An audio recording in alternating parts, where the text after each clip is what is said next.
Dahlia Grove presents The Alchemist by H.P. Lovecraft, read by Joe. High up, crowning the grassy summit of a swelling mound, whose sides are wooded near the base with the gnarled trees of the primeval forest, stands the old chateau of my ancestors. For centuries its lofty battlements have frowned down upon the wild and rugged countryside about, serving as a home and stronghold for the proud house whose honoured line is older even than the moss-grown castle walls. These ancient turrets, stained by the storms of generations and crumbling under the slow yet mighty pressure of time, formed in the ages of feudalism one of the most dreaded and formidable fortresses in all France. From its machicolated parapets and mounted battlements, barons, counts, and even kings had been defied, yet never had its spacious halls resounded to the footsteps of the invader. But since those glorious years all is changed. A poverty but little above the level of dire want, together with a pride of name that forbids its alleviation by the pursuits of commercial life, have prevented the scions of our line from maintaining their estates in pristine splendour, and the falling stones of the walls, the overgrown vegetation in the parks, the dry and dusty moat, the ill-paved courtyards and toppling towers without, as well as the sagging floors, the worm-eaten wainscots, and the faded tapestries within, all tell a gloomy tale of fallen grandeur.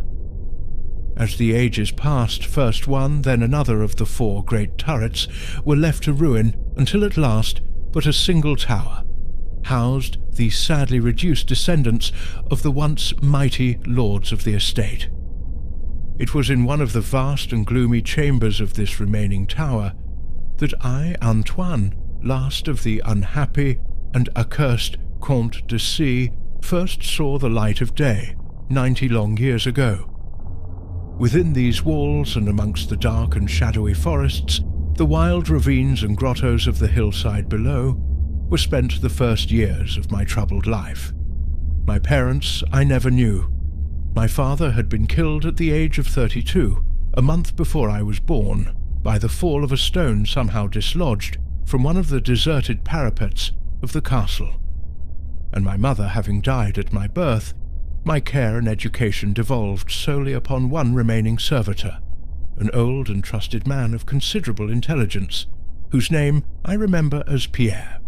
I was an only child, and the lack of companionship which this fact entailed upon me was augmented by the strange care exercised by my aged guardian in excluding me from the society of the peasant children whose abodes were scattered here and there upon the plains that surround the base of the hill. At the time, Pierre said that this restriction was imposed upon me because my noble birth placed me above association with such plebeian company. Now I know that its real object was to keep from my ears the idle tales of the dread curse upon our line, that were nightly told and magnified by the simple tenantry as they conversed in hushed accents in the glow of their cottage hearths. Thus isolated and thrown upon my own resources, I spent the hours of my childhood in poring over the ancient tomes that filled the shadow-haunted library of the chateau, and in roaming without aim or purpose through the perpetual dusk of the spectral wood that clothes the side of the hill near its foot. It was perhaps an effect of such surroundings that my mind early acquired a shade of melancholy. Those studies and pursuits which partake of the dark and occult in nature most strongly claimed my attention. Of my own race I was permitted to learn singularly little, yet what small knowledge of it I was able to gain seemed to depress me much. Perhaps it was at first only the manifest reluctance of my old preceptor to discuss with me my paternal ancestry that gave rise to the terror which I ever felt at the mention of my great house.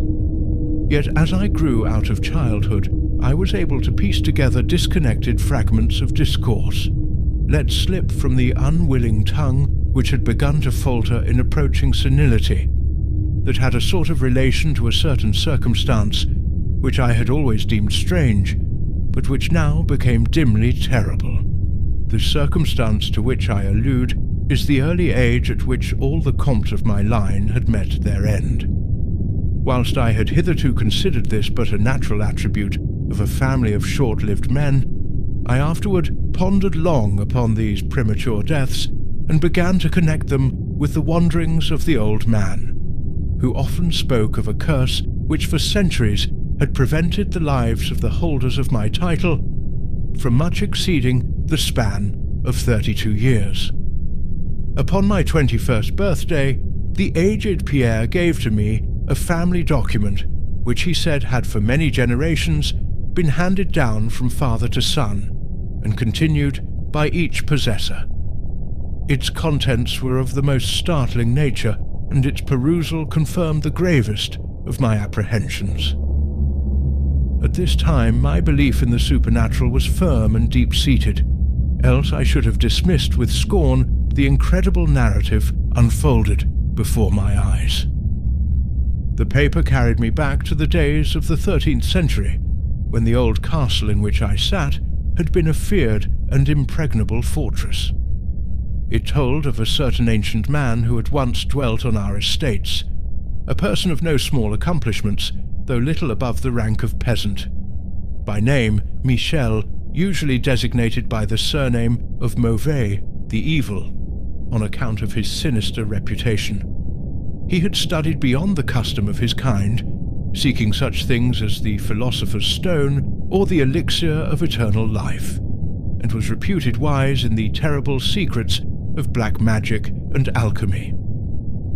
Michel Mauvais had one son named Charles, a youth as proficient as himself in the hidden arts, and who had therefore been called Le Sorcier, or the Wizard.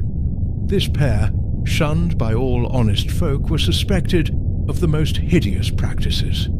Old Michel was said to have burnt his wife alive as a sacrifice to the devil, and the unaccountable disappearances of many small peasant children were laid at the dreaded door of these two. Yet through the dark natures of the father and the son ran one redeeming ray of humanity.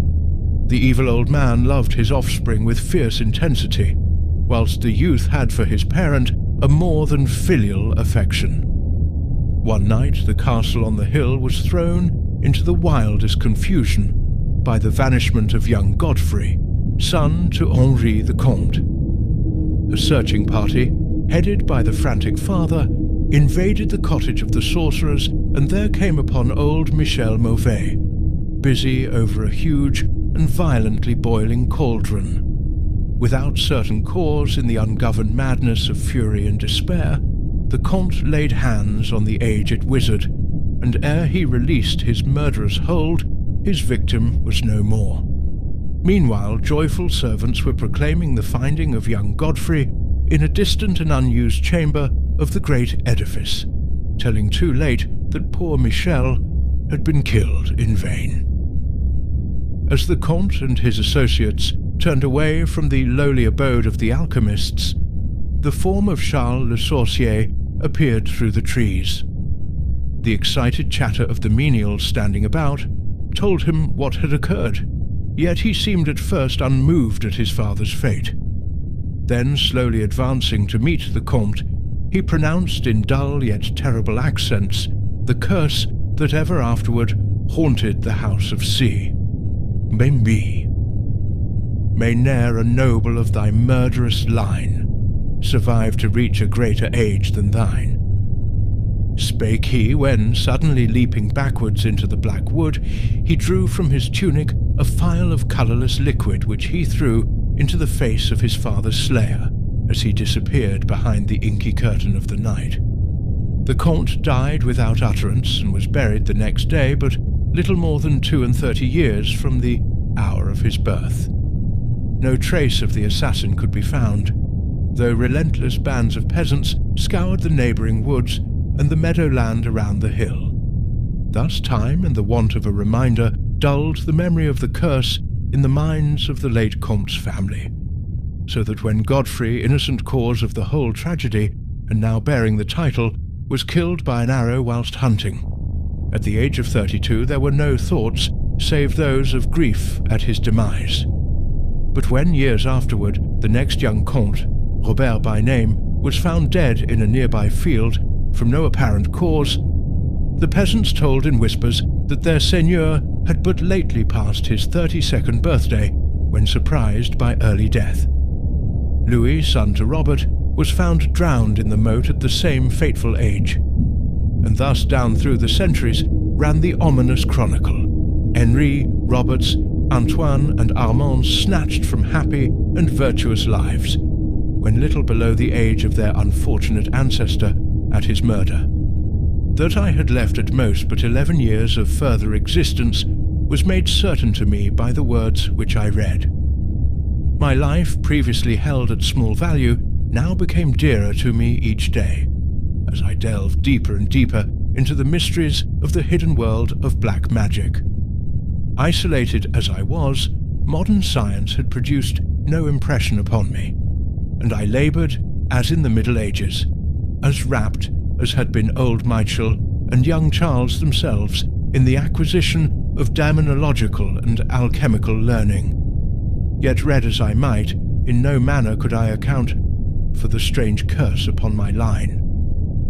In unusually rational moments, I would even go so far as to seek a natural explanation, attributing the early deaths of my ancestors to the sinister Charles Le Sorcier and his heirs. Yet having found upon careful inquiry that there were no known descendants of the Alchemist, I would fall back to occult studies, and once more endeavour to find a spell that would release my house from its terrible burden. Upon one thing I was absolutely resolved. I should never wed, for since no other branches of my family were in existence, I might thus end the curse with myself. As I drew near the age of 30, old Pierre was called to the land beyond. Alone I buried him beneath the stones of the courtyard, about which he had loved to wander in life. Thus was I left to ponder on myself as the only human creature within the great fortress, and in my utter solitude my mind began to cease its vain protest against the impending doom, to become almost reconciled to the fate which so many of my ancestors had met. Much of my time was now occupied in the exploration of the ruined and abandoned halls and towers of the old chateau, which in youth fear had caused me to shun, and some of which, old Pierre had once told me, had not been trodden by human foot for over 4 centuries. Strange and awesome were many of the objects I encountered. Furniture, covered by the dust of ages and crumbling with the rot of long dampness, met my eyes. Cobwebs, in a profusion never before seen by me, were spun everywhere, and huge bats flapped their bony and uncanny wings on all sides of the otherwise untenanted gloom. Of my exact age, even down to days and hours, I kept a most careful record, for each movement of the pendulum of the massive clock in the library told of so much more of my doomed existence. At length I approached that time which I had so long viewed with apprehension. Since most of my ancestors had been seized some little while before they reached the exact age of Comte Henri at his end, I was every moment on the watch for the coming of the unknown death. In what strange form the curse should overtake me I knew not, but I was resolved, at least, that it should not find me a cowardly or a passive victim. With new vigour I applied myself to my examination of the old chateau and its contents. It was upon one of the longest of all my excursions of discovery in the deserted portion of the castle, less than a week before that fatal hour which I felt must mark the utmost limit of my stay on earth, beyond which I could have not even the slightest hope of continuing to draw breath, that I came upon the culminating event of my whole life. I had spent the better part of the morning in climbing up and down half-ruined staircases in one of the most dilapidated of the ancient turrets. As the afternoon progressed, I sought the lower levels, descending into what appeared to be either a medieval place of confinement or a more recently excavated storehouse for gunpowder. as I slowly traversed the nitre-encrusted passageway at the foot of the last staircase, the paving became very damp, and soon I saw by the light of my flickering torch that a blank, water-stained wall impeded my journey. Turning to retrace my steps, my eye fell upon a small trapdoor with a ring which lay directly beneath my feet. Pausing, I succeeded with difficulty in raising it, whereupon there was revealed a black aperture, exhaling noxious fumes which caused my torch to sputter, and disclosing in the unsteady glare the top of a flight of stone steps. As soon as the torch, which I lowered into the repellent depths, burned freely and steadily, I commenced my descent. The steps were many, and led to a narrow stone-flagged passage which I knew must be far underground. The passage proved of great length and terminated in a massive oaken door, dripping with the moisture of the place and stoutly resisting all my attempts to open it. Ceasing after a time my efforts in this direction, I had proceeded back some distance toward the steps, when there suddenly fell to my experience one of the most profound and maddening shocks capable of reception by the human mind. Without warning, I heard the heavy door behind me creak slowly open upon its rusted hinges. My immediate sensations are incapable of analysis. To be confronted in a place as thoroughly deserted as I had deemed the old castle with evidence of the presence of man or spirit, produced in my brain a horror of the most acute description. When at last I turned and faced the seat of the sound, my eyes must have started from their orbits at the sight that they beheld. There, in the ancient Gothic doorway, stood a human figure. It was that of a man clad in a skull cap and long medieval tunic of dark colour. His long hair and flowing beard were of a terrible and intense black hue and of incredible profusion. His forehead, high beyond the usual dimensions, his cheeks, deep sunken and heavily lined with wrinkles, and his hands, long, claw-like and gnarled, were of such a deathly, marble-like whiteness as I have never elsewhere seen in man. His figure, lean to the proportions of a skeleton, was strangely bent and almost lost within the voluminous folds of his peculiar garment. But strangest of all were his eyes, twin caves of abysmal blackness, profound in expression of understanding, yet inhuman in degree of wickedness. These were now fixed upon me, piercing my soul with their hatred and rooting me to the spot whereon I stood. At last the figure spoke in a rumbling voice that chilled me through with its dull hollowness and latent malevolence.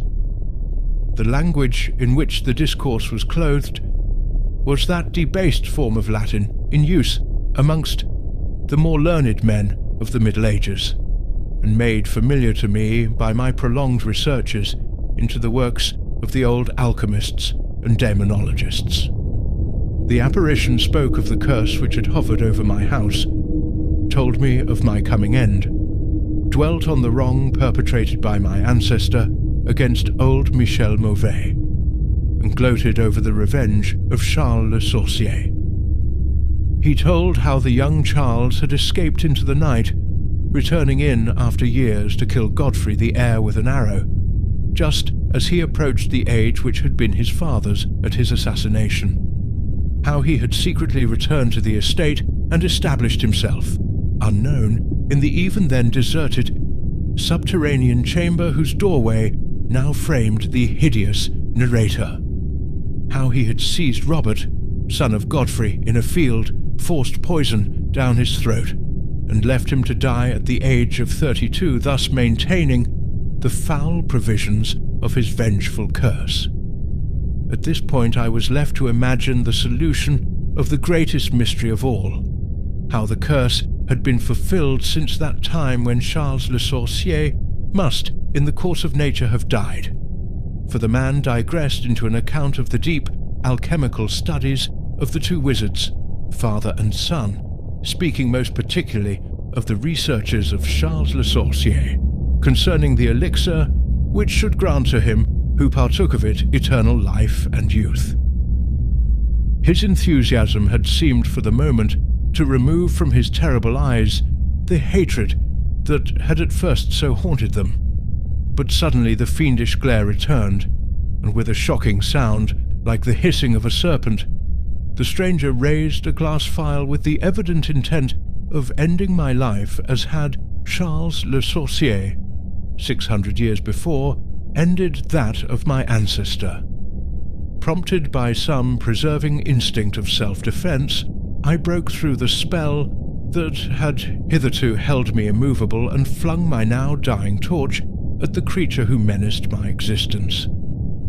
I heard the phial break harmlessly against the stones of the passage as the tunic of the strange man caught fire and lit the horrid scene with a ghastly radiance.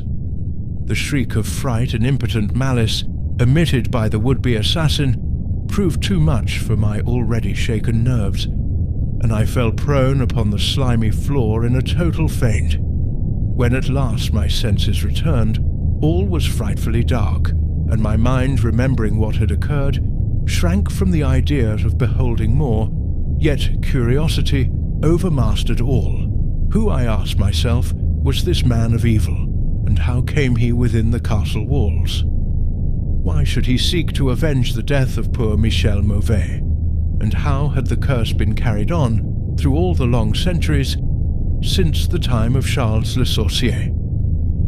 The dread of years was lifted from my shoulders, for I knew that he whom I had felled was the source of all my danger, from the curse. And now that I was free, I burned with the desire to learn more of the sinister thing, which had haunted my line for centuries and made of my own youth one long-continued nightmare.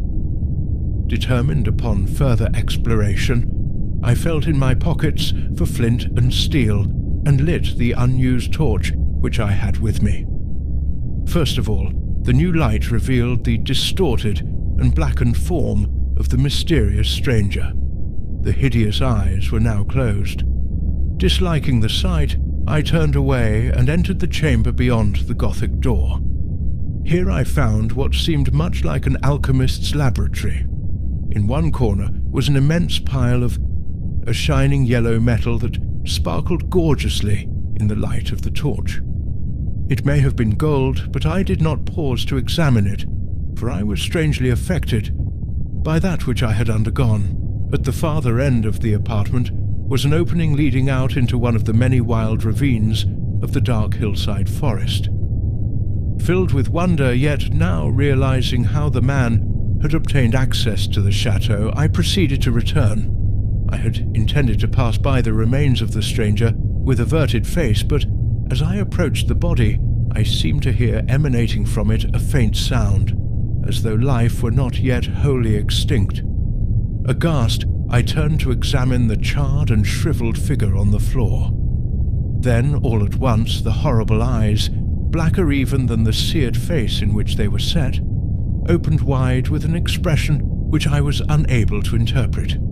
The cracked lips tried to frame words which I could not well understand. Once I caught the name of Charles Le Sorcier, and again I fancied that the words years and curse issued from the twisted mouth. Still, I was at a loss to gather the purport of his disconnected speech. At my evident ignorance of his meaning, the pitchy eyes once more flashed malevolently at me, until, helpless as I saw my opponent to be, I trembled as I watched him. Suddenly the wretch, animated with his last burst of strength, raised his hideous head from the damp and sunken pavement. Then, as I remained paralyzed with fear, he found his voice, and in his dying breath screamed forth those words which have ever afterward haunted my days and my nights. "Fool," he shrieked, "can you not guess my secret? Have you no brain whereby you may recognize the will which has through 6 long centuries fulfilled the dreadful curse upon your house? Have I not told you of the great elixir of eternal life? Know you not how the secret of alchemy was solved? I tell you, it is I that have lived for 600 years to maintain my revenge, for I am Charles Le Sorcier. Levez-vous.